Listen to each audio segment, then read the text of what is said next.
Shalom, bien-aimé, que Dieu te bénisse. Merci de te connecter à moi à nouveau. Merci de venir partager le pain du jour avec moi. Merci de prendre plaisir à cela et que ce pain nous donne la vie éternelle au nom de Jésus-Christ. Nous parlions donc du chrétien et l'enrichissement, de l'intelligence financière, l'attitude du chrétien face à l'argent. Nous l'avons vu dans la dernière vidéo. C'est vrai, vos commentaires, je vais répondre à ça plus tard. Mais pour l'heure, je vais souligner quelque chose. Je vais faire comprendre des choses. Et par rapport à vos commentaires, je vais réagir. Ne vous inquiétez pas. Je répondrai à vos commentaires dans mes futures vidéos. Soyez-en certains. Je vais le faire au nom de Jésus-Christ. Ce que je voulais dire, c'est que j'ai dit la dernière fois que Dieu n'était pas contre l'enrichissement. Voilà.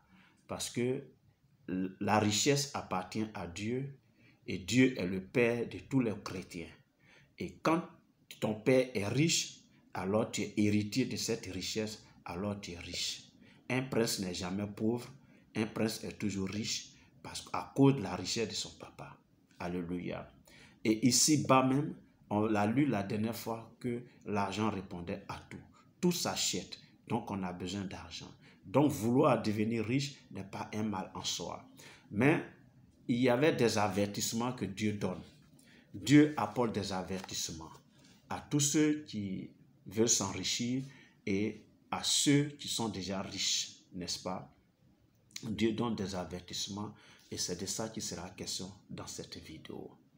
Nous allons donc prendre dans le livre de Luc, au chapitre 18, nous allons lire à partir du verset 18 et ce jusqu'au verset 27. C'est une longue lecture, mais permettez que je la lise vraiment. Un chef interrogea Jésus et dit, « Bon maître, que dois-je faire pour hériter la vie éternelle ?» Jésus lui répondit, « Pourquoi m'appelles-tu bon? Il n'y a de bon que Dieu seul. Tu connais les commandements.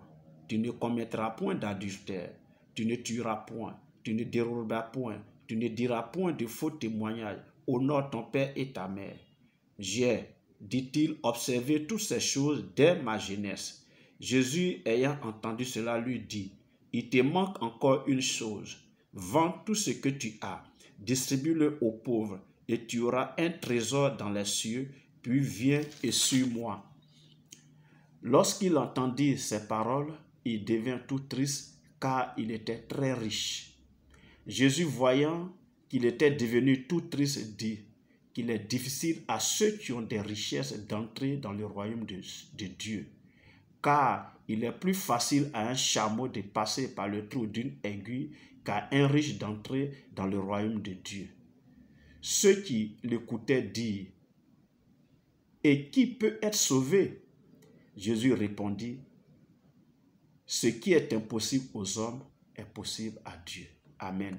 Donc c'est une histoire, un homme est venu demander à Jésus qu'est-ce qu'il devait faire pour hériter le royaume des cieux. Et nous également, nous cherchons à hériter le royaume des cieux, nous cherchons à aller au paradis, nous cherchons à vivre éternellement avec le Seigneur, n'est-ce pas? Et Jésus va lui citer les commandements. Il dit qu'il a observé ces commandements-là dès sa jeunesse. Alors Jésus lui dit qu'il lui manque une seule chose, qu'il vende tous ses biens et le fruit de cette vente-là, qu'il partage ça aux pauvres et que lui, Jésus, il va lui donner un trésor au ciel et qu'il vienne pour le suivre. La Bible dit qu'il a été très triste et parce qu'il était très riche, n'est-ce pas? Il était très riche, il a été très attristé. Et Jésus va poursuivre pour dire qu'il sera difficile à ceux qui ont des richesses d'entrer dans le royaume des cieux. Qu'il sera même plus facile à un chameau de passer par le trou d'une aiguille qu'à un riche d'hériter le royaume des cieux. Alléluia. Et donc ceux qui l'écoutent ont dit, « Ah, mais là, qui peut être sauvé? » Parce que si telle est la condition, qui peut être sauvé? Alléluia. Donc c'est un avertissement ici. En disant qu'il est difficile aux riches d'hériter le royaume des cieux, le Seigneur est en train de montrer ici un caractère que la richesse crée dans la vie de celui qui est riche. On est beaucoup attaché à la richesse. Personne ne veut perdre sa richesse. Pourquoi?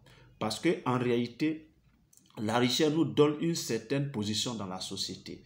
La richesse nous donne une certaine notoriété dans la société, une certaine considération et nous donne un certain niveau de vie. Et perdre sa richesse revient à tomber vraiment bas dans la société et à subir les railleries des gens. Et donc ça nous amène à nous attacher à la richesse. Alléluia. Et donc c'est un avertissement. Sinon, ce n'est pas être contre la richesse. Alléluia. Et nous allons lire quelques passages dans la Bible, que ce soit dans le Nouveau Testament comme dans l'Ancien. Je vais lire dans Proverbes, dans le livre de Proverbes 11. On va aller dans le livre de Proverbes 11 et nous allons découvrir quelque chose. Le livre de Proverbes 11, on va lire le verset 28 qui dit ceci. Celui qui se confie dans ses richesses tombera, mais les justes verdiront comme le feuillage. Donc celui qui se confie dans les richesses tombera. Amen.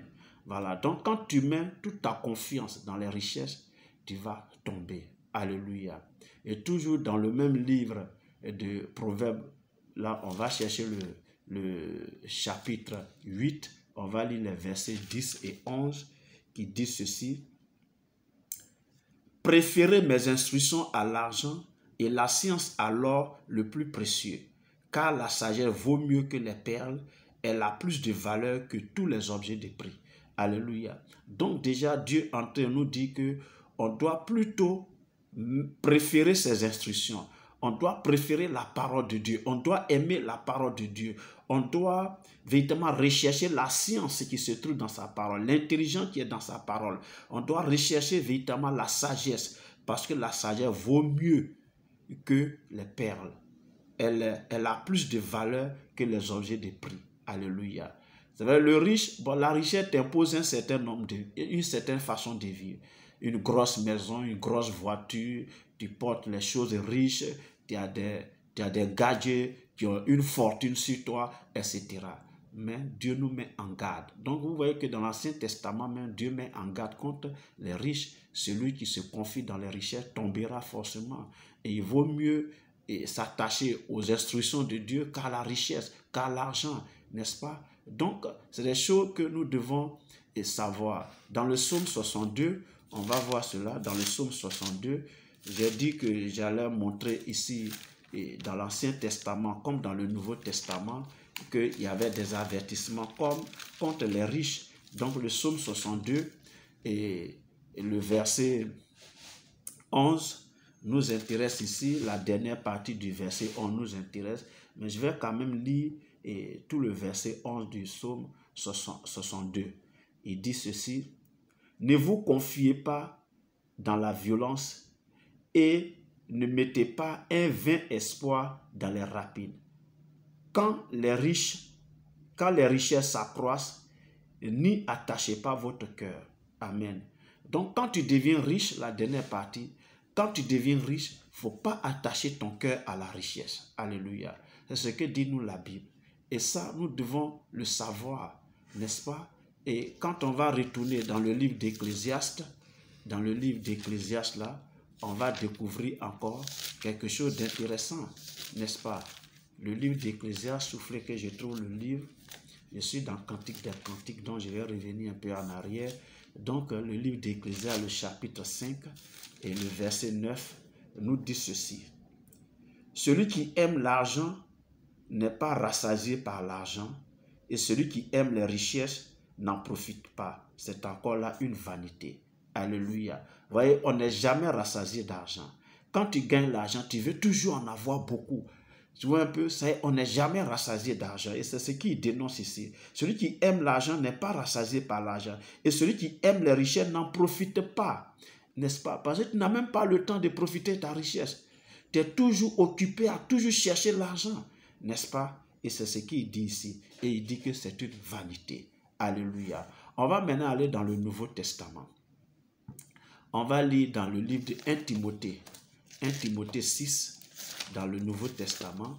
Et vous allez découvrir cela dans le livre de 1 Timothée 6. On va lire les versets 6 à 12. Et vous allez découvrir quelque chose de très important. 1 Timothée 6, versets 6 à 12. Il dit, c'est en effet une grande source de gain que la piété avec le contentement. Car nous n'avons rien apporté dans le monde et il est évident que nous ne pouvons rien emporter.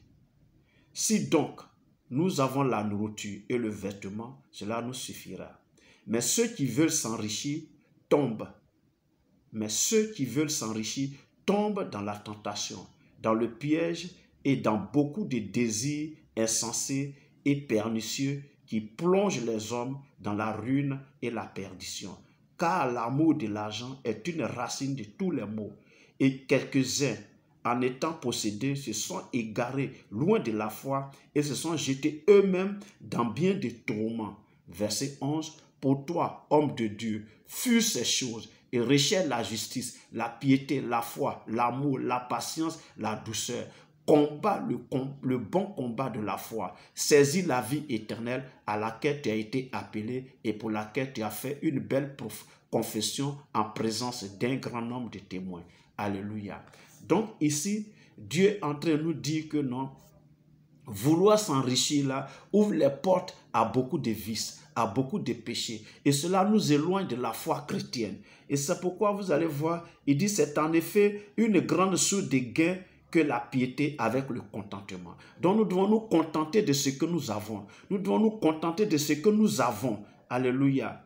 Mais nous ne devons pas véritablement courir après l'argent, toujours l'argent, vouloir forcément s'enrichir. Il dit, mais ceux qui veulent s'enrichir tombent dans la tentation, dans le piège et dans beaucoup de désirs insensés et pernicieux qui plongent les hommes dans la ruine et dans la perdition. Car l'amour de l'argent est une racine à tous les maux. Alléluia. Et quelques-uns, en étant possédés, se sont donc éloignés de la foi. Alléluia. Donc Dieu nous met en garde pour dire que vouloir s'enrichir là nous éloigne véritablement de lui, nous éloigne de la foi, parce que vouloir s'enrichir ouvre la porte. Comme on le dit ici, ça y est que l'amour de l'argent là ouvre la porte à beaucoup de choses. Alléluia. Hébreu, on va lire dans Hébreu 13, vous allez le voir. Hébreu 13 et le verset 5 d'Hébreu 13 nous dit quoi? Le verset 5 d'Hébreu dit, ne vous livrez pas à l'amour de l'argent, contentez-vous de ce que vous avez, car Dieu lui-même a dit, je ne te délaisserai point et je ne t'abandonnerai point. Alléluia. Donc on se contente. Alléluia. Mais demander à quelqu'un de se contenter de ce qu'il a, n'est-ce pas, ne veut pas dire que ne cherche pas à avoir de l'argent, ne cherche pas à t'enrichir. Amen. C'est des avertissements que Dieu nous donne ici, dans ces passages que nous avons lus là. C'est des avertissements que Dieu nous donne. Nous devons vraiment nous contenter de ce que nous avons. Nous devons nous contenter. Mais ce que tu as là, si on te dit de te contenter de ça, cela veut dire que quelque part, ça ne suffit pas. Donc, en réalité, tu peux chercher à travailler pour augmenter cela, n'est-ce pas? Donc, c'est des avertissements. Quand on t'avertit, c'est pour que tu sois prudent. Quand on t'avertit, c'est pour que tu fasses attention, que tu sois beaucoup plus vigilant dans ce que tu fais. Parce que vouloir devenir riche coûte que coûte peut t'amener aussi à la perdition. C'est ce que Dieu est en train de dire ici. Ça y est, de la même manière, l'argent te fait vivre bien, aisé et heureux ici-bas. L'argent aussi peut te conduire en enfer. C'est ce que Dieu est en train de dire ici. Donc, c'est des avertissements que le Seigneur nous donne ici au travers de ces passages que nous avons lus. Donc, nous devons être vigilants. Mais cela ne veut pas dire qu'on ne doit pas s'enrichir, n'est-ce pas? Voilà l'histoire qu'on a lue dans le livre de Luc là. Et ce jeune homme riche, comme on le dit, l'histoire du jeune homme riche là, vous constatez bien avec moi que non, il était triste. Il voulait hériter le royaume des cieux. Mais Jésus lui demande de vendre ses biens. Il était triste parce qu'il avait de grands biens, il était riche. Il ne voulait pas perdre ses richesses. Voilà. Or, Job, dont on parle, parce que j'ai parlé de ces grands hommes-là dans la dernière vidéo. Job était riche, mais quand Job a tout perdu, est-ce qu'il a lâché la main de Dieu? Il n'a pas lâché la main de Dieu. C'est-à-dire que Job n'était pas attaché à ses biens. Et il a même fait une profession. Il dit, il est né nu et il retournera nu et dans le séjour des morts. Dieu a donné, Dieu a repris, que le nom du Seigneur soit béni. Voilà, ça dit qu'il était riche, mais la richesse, il n'était pas attaché à la richesse, véritablement. Vous allez voir, David était riche, David n'était pas attaché. Salomon était riche, nullement dans les Écritures on nous a dit que Salomon était attaché à sa richesse. Non, non, non, non, non.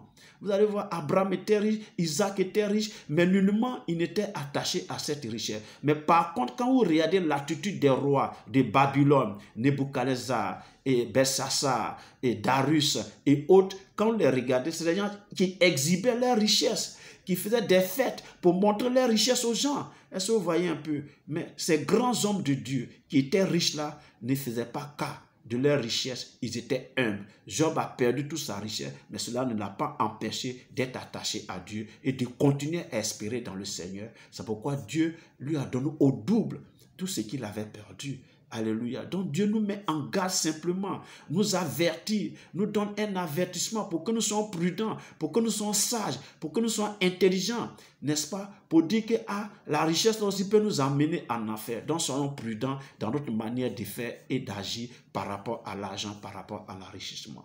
Voilà ce que je veux dire par rapport à ça. Merci de m'avoir suivi. J'attends toujours tes commentaires. Alléluia. Oui, parce que je sais que tu vas forcément réagir. C'est vrai, cette vidéo a été un peu longue, mais il fallait que je le dise. Nous allons continuer à partir de tout ce qui a été dit, comment le chrétien va donc se comporter par rapport à l'enrichissement. Merci de m'avoir suivi. Que Dieu te bénisse. Like, commente, partage et abonne-toi. Et Dieu te bénira encore davantage au nom de Jésus-Christ.